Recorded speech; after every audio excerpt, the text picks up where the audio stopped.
అందరికీ శుభోదయం నాన్న. గత క్లాస్లో మనం 7వ తరగతిలోని 7వ పాఠమైనటువంటి శిల్పి అనేటువంటి పాఠం గురించి చెప్పుకుంటున్నాం నాన్న. శిల్పి యొక్క గొప్పదనాన్ని గురించి, అలాగే ఆయన చెక్కినటువంటి శిల్పాల గురించి మన కవి అయినటువంటి గుర్రం జాషువా గారు చెప్పడం అనేది జరిగింది. అయితే ఈ పాఠంలో మనం మొదటి 5 పద్యాలు చెప్పుకున్నాం నాన్న. తర్వాత పద్యాలు చెప్తాను, జాగ్రత్తగా వినండి. 6వ పద్యం. పద్యాన్ని డ్రిల్లింగ్ ఇస్తాను, ఒకసారి చూడండి. తల ఎత్తెన్ గద నీదు చాతురి అజంతా గహ్వర శ్రేణి. తల ఎత్తెను గద నీదు చాతురి అజంతా గహ్వర శ్రేణి. కేవల పాషాణములందు జీవకళ నిల్పంజాలు నీ సుత్తిలో మొలుచు. కేవల పాషాణములందు జీవకళ నిల్పంజాలు నీ సుత్తిలో మలుచు. మానవ విగ్రహంబులు మహాపుణ్యుండవయ్య హరిత్తులు నీ బొమ్మల చెంత ముగ్ధగతి నందున్ శిల్పి కంఠీరవా. ఇది పద్యాన్ని చదివేటువంటి విధానం. ఇప్పుడు దీని అర్థం చెప్తాను, జాగ్రత్తగా వినండి. శిల్పి కంఠీరవ. శిల్పి కంఠీరవ అంటే శిల్పులలో సింహం వంటి వాడా. శిల్పి కంఠీరవ అంటే అర్థం, శిల్పులలో సింహం వంటి వాడా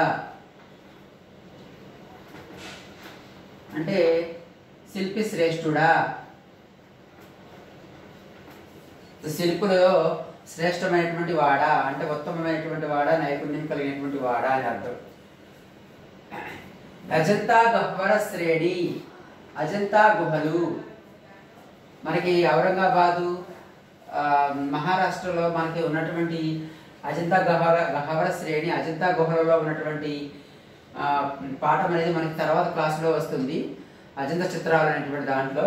అయితే ఇక్కడ ఏమైంది, ఈయన ఈ శిల్పి అజంతా గుహలలో ఉన్నటువంటి అజంతా గహ్వర శ్రేణి, అజంతా గుహల యొక్క సముదాయంలో ఉన్నటువంటి శిల్పాలను కూడా చెక్కి ఎంతో నైపుణ్యము, అతని యొక్క నీదు చాతురి. నీదు చాతురి అంటే అతని యొక్క నైపుణ్యం అనేది ఎలాంటిదో అనే విషయం కూడా తల ఎత్తేది కదా, తల ఎత్తుకుని నిలబడింది కదా, అంటే వెల్లడి అయినది కదా.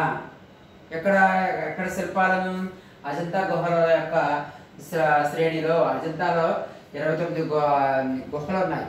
వాటిలో అద్భుతమైనటువంటి చిత్రాలు ఎన్నో కూడా ఈ శిల్పులు చెక్కినటువంటివే. అక్కడ ఉన్నటువంటి నైపుణ్యం అనేది అందరికీ కూడా తెలిసింది కదా. ఎక్కడ అజంతా గుహలలో ఉన్నటువంటి గుహల యొక్క అద్భుతమైనటువంటి నైపుణ్యం అంతా కూడా అక్కడే నీ యొక్క గొప్పతనం ఏమిటో తెలిసినది అంటున్నాడు. తర్వాత కేవల అజంతా అంటే అజంతా, గహ్వర అంటే గుహల శ్రేణి అంటే సముదాయం. శ్రేణి అంటే అర్థం ఏంటన్నా, సముదాయం. అలాగే కేవలం అంటే వట్టి పాషాణములందు, వట్టి బండరాళ్ళలో. ఒక బండరాయిని పక్కన పడేస్తే దాని వైపుని ఎవరో కూడా కనీసం కన్నెత్తి కూడా చూడదు. అదే బండరాయిని కనుక శిల్పంలా మలిచి అక్కడ ప్రతిష్ఠిస్తే ప్రతి ఒక్కరు కూడా దానికి పసుపు కుంకాలతో పూజ చేస్తారు అనేటువంటి విషయం కూడా ఈ యొక్క నైపుణ్యం ద్వారా అర్థమైంది. అందుకని ఏమన్నాడు, వట్టి బండరాళ్ళలో జీవకళ నిల్పంజాలు.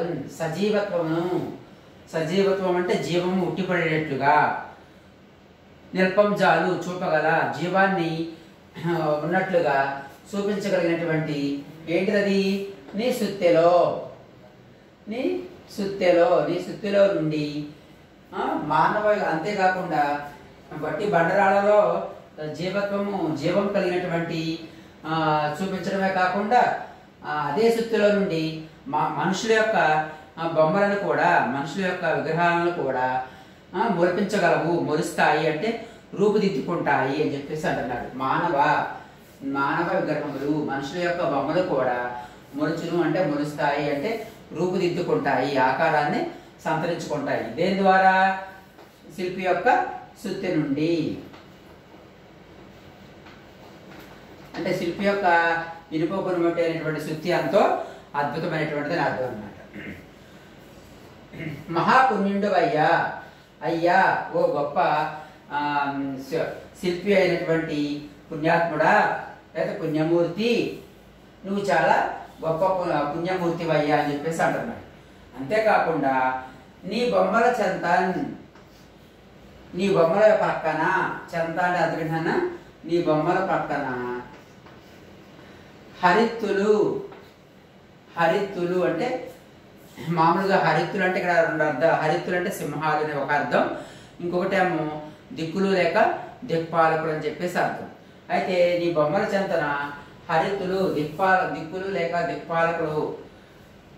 దిక్పాలకులుగా ఉంటూ, అంటే లోకాన్ని మొత్తం కూడా సమస్త లోకాన్ని కూడా ఆనందం కలిగించేట్లుగా ఉంటున్నాయి అంటున్నాడు. దాన్ని ఏమంటాడు ఇక్కడ, ముగ్ధగతి నందున్, ముగ్ధులను చేస్తాయి అంటే సంతోషంతో నీ పక్కన అవి ఉక్కిరి బిక్కిరి అయిపోతూ ఉంటాయని చెప్పేసి అంటున్నాడు. మళ్ళీ ఒకసారి చూడనా, శిల్పి కంఠీరవ, శిల్పులలో సింహం వంటి వాడ, అజంతా గహ్వర శ్రేణి, అజంతా గుహల యొక్క సముదాయంలో నీది చాతురి, నీ యొక్క నైపుణ్యము,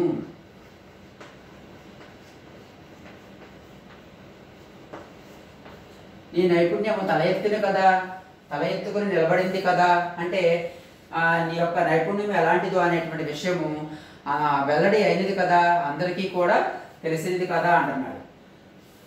కేవల పాషాణములందు, వట్టి బండరాళ్ళలో, పాషాణం అంటే బండరాయి, వట్టి బండరాళ్ళందు కూడా జీవకళ నిరూపించాలి. వట్టి బండరాళ్ళలో నుంచి కూడా జీవం ఉన్నటువంటి శిల్పాలలాగా మలచిగినటువంటి శక్తి దేనికి ఉంది, నీ యొక్క సుత్తికి ఉన్నది అని చెప్పంటాడు. అంతేకాకుండా అదే సుత్తి నుండి మానవ విగ్రహంలోను మనుషుల యొక్క బొమ్మలను కూడా మొలిపిస్తావు, రూపుదిద్దుకుంటాయి అంటే తయారు చేయగలవు అని చెప్పేసి అంటున్నాడు. అందుకని నువ్వు ఎలాంటి వాడు అంటున్నాడు, అయ్యా నువ్వు గొప్ప పుణ్యమూర్తివి, మహాపుణ్యుడు అయ్యా అంటే గొప్ప పుణ్యమూర్తి అని చెప్పేసి అంటున్నాడు. అంతేకాకుండా నీ బొమ్మల చెంతరా, నువ్వు చెక్కినటువంటి శిల్పాల పక్కన వేటిని సింహాల యొక్క బొమ్మలను ఉంటూ అవి చూసేటువంటి ప్రతి ఒక్కరికి కూడా ఎంతో సంతోషాన్ని కలిగిస్తాయి అని చెప్పేసి అంటున్నాడు. ఇక్కడ శిల్పాల పక్కన సింహాలు ఉండాయనడం కన్నా దిక్కులు సైతం కూడా లోకాలన్నీ కూడా దిక్కులు సైతం కూడా అంటే లోకాలన్నీ కూడా ఆనందిస్తాయి అని ఉంటే బాగుంటుందని చెప్పేసి దీని యొక్క అర్థం. మరి దీని భావం ఏంటి చూద్దాం ఒకసారి. 6వ పద్యం భావం, అజంతా గుహలలో నీ నైపుణ్యము తలెత్తుకుంది కదా, నీ సుత్తి వంటి బండరాళ్లలో కూడా జీవకళను నిలుపగలదు. నీ సుత్తిలో నుంచి మానవ విగ్రహాలు పుడతాయి. ఓ శిల్పి శ్రేష్ఠుడా, నువ్వు పుణ్యమూర్తివి, సింహాలు నీ బొమ్మల దగ్గర చక్కదనాన్ని పొందుతాయి. ఇది దీని యొక్క భావం. తర్వాత పద్యం చూడండి ఒకసారి, దిల్లింగిస్తాను. నునుపుల్దీచి మదంబు చిందిపడ ఏం గున్నలను జక్కి వైచిన చాతుర్యం నీ శిరోగ్రమున నిల్చి సత్కిరీటాకృతేన్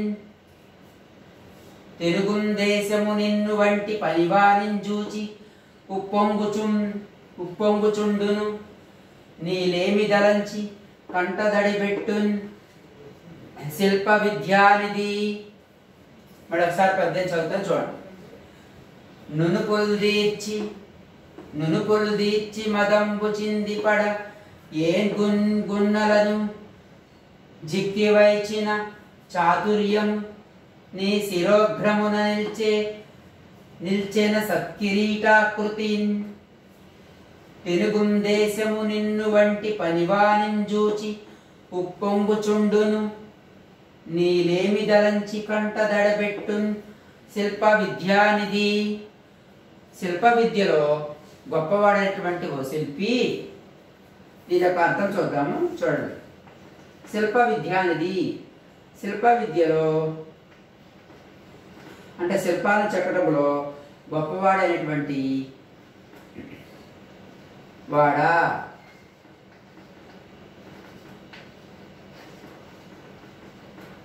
శిల్ప విద్యలో గొప్పవాడా. ఇప్పుడు ఏమంటాడు చూడండి, నునుపుల్ తీర్చి, నునుపుల్ ప్లస్ తీర్చి, నునుపుల్ తీర్చి అంటే వంకర టెంకరగా ఉన్నటువంటి ఆ రాతిని తీసుకొని చక్కగా తన యొక్క శుద్ధితో చక్కగా నున్నగా తేల్చి చేసి. నునుపులు తేల్చి అంటే అర్థం ఏంటి? రాతిని, రాయిని నున్నగా చేసి చక్కగా ఎలాంటి ఎగురు దిగులు లేకుండా వంపు నొక్కులు అవేవి లేకుండా చక్కగా నీట్గా నింపు తేల్చి వాటి నుంచి ఏంటి? మదంబు చిందిపడ నేంగున్ గున్నలన్. మదంబు చిందిపడ, మదంబు బొమ్మలలో మదము ఉట్టిపడేటట్లుగా, మదము ఉట్టిపడేట్లుగా అంటే మదజలము కారుతున్నటువంటి ఏనుగులు మరియు ఏనుగు గున్నలను అంటున్నాడు ఇక్కడ. మదజలము కారుతున్నటువంటి మదము బొమ్మలలో మదము చింది పడేటట్లుగా ఏన్గున్ ఏనుగులను, గున్నలను ఏనుగు పిల్లలను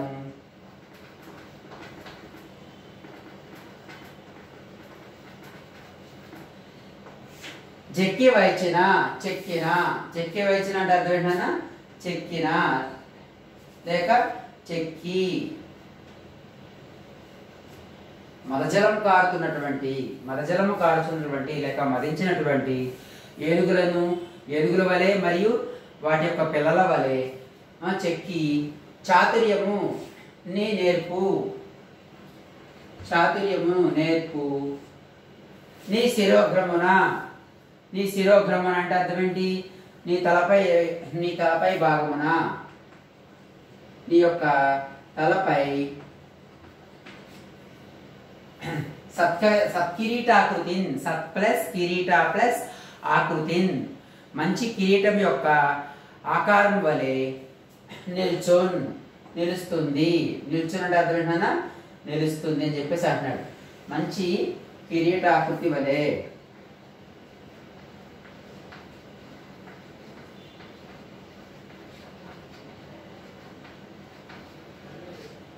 మంచి కిరీటం యొక్క ఆకారము వలె నిలుస్తుంది. ఏంటిది? తాను చెక్కినటువంటి ఏనుగు పిల్లల యొక్క నైపుణ్యము అనేది తన తలపైన మంచి కిరీటం యొక్క ఆకారం వలె నిలుస్తుంది. నిల్చుని అంటే అర్థం ఏంటన్నా? నిలుస్తుంది. ఓకేనా? తర్వాత అంతేకాదు మరి తన యొక్క గొప్పతనాన్ని తెలుగు దేశము, మనదే దేశము తెలుగు దేశం అంటే తెలుగు దేశము సైతము, తెలుగు దేశానికి చెందినటువంటి ప్రతివాడు కూడా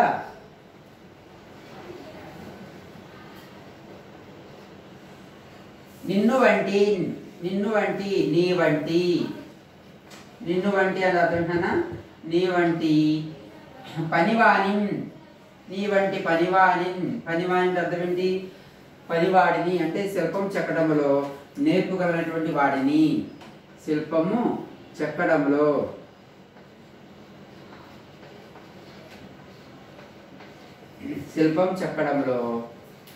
నేర్పు కలిగినటువంటి నీలాంటి వాడిని.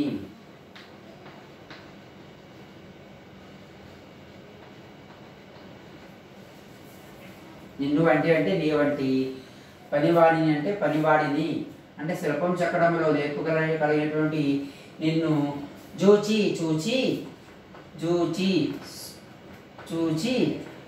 ఉప్పొంగుచుండును, సంతోషముతో ఉప్పొంగిపోతూ ఉంటుంది. ఏది? తెలుగుదేశం యావత్తు, తెలుగుదేశం మొత్తము కూడా, దేశంలో ఉన్నటువంటి ప్రజలందరూ కూడా అన్న అర్థం అన్నమాట.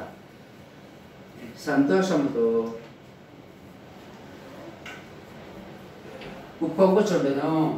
మరి నీలేమి దలంచి, మరి అటువంటి నువ్వెంత గొప్పవాడివో అందరూ కూడా నిన్ను అన్ని రకాలుగా పొగుడుతారో తెలిసింది. మరి నీవేమో నీ పరిస్థితి ఎలాంటిది? చాలా నిరుపేదవాడవి. నీలేమిన్ అంటే నీ దారిద్ర్యాన్ని అంటే నీ పేదరికాన్ని చూసి తలంచి, నీ పేదరికాన్ని తలచుకొని, నీ పేదరికాన్ని మాత్రం చూసి తలచుకొని భారతదేశంలో ఉన్నటువంటి ప్రతి ఒక్కరు కూడా కంట దడబెట్టు, అందరూ కూడా ఈ యొక్క పేదరికాన్ని చూసి ఏం చేస్తారు?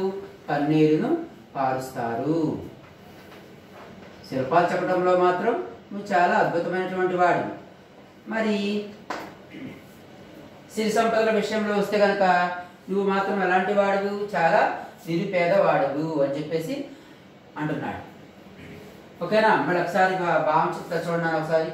శిల్ప విద్య అనేది, శిల్ప విద్యలో గొప్పవాడైనటువంటి ఓ శిల్పి నునుపులు తీర్చి రాయిని నున్నగా చేసి మదము చిందిపడన్, మదజరపు కారుతున్నటువంటి ఏనుగులను, గున్నలను, ఏనుగు పిల్లలను జిక్త వైచిన చెప్పినటువంటి చాతుర్యము, నీ యొక్క నేర్పు నీ శిరోగ్రము పైనే, నీ తల యొక్క పైభాగము పైనే ఎలా ఉంటుందంట? సత్కిరీటాకృతి, మంచి కిరీటం యొక్క ఆకృతి ఆకారం వలె నిల్చునంటే నిలుస్తుంది.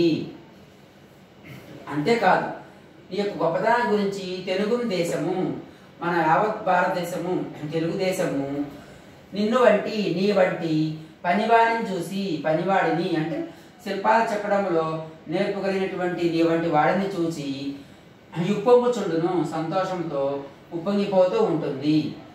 మరి నీ యొక్క స్తోమత ఎలాంటిది? నీలేమి, నీ యొక్క దారిద్ర్యము లేక నీ యొక్క పేదరికము తలచుకొని ప్రతి ఒక్క భారతీయుడు కూడా కంటన తడబెట్టునంటే కన్నీరు కారుస్తాడని చెప్పేసి దీని యొక్క అర్థం. ఇంతటితో మనకి 7వ పద్యం వరకు అయిందానా? తర్వాత 18 తర్వాత క్లాస్లో చూద్దాం. ధన్యవాదాలు.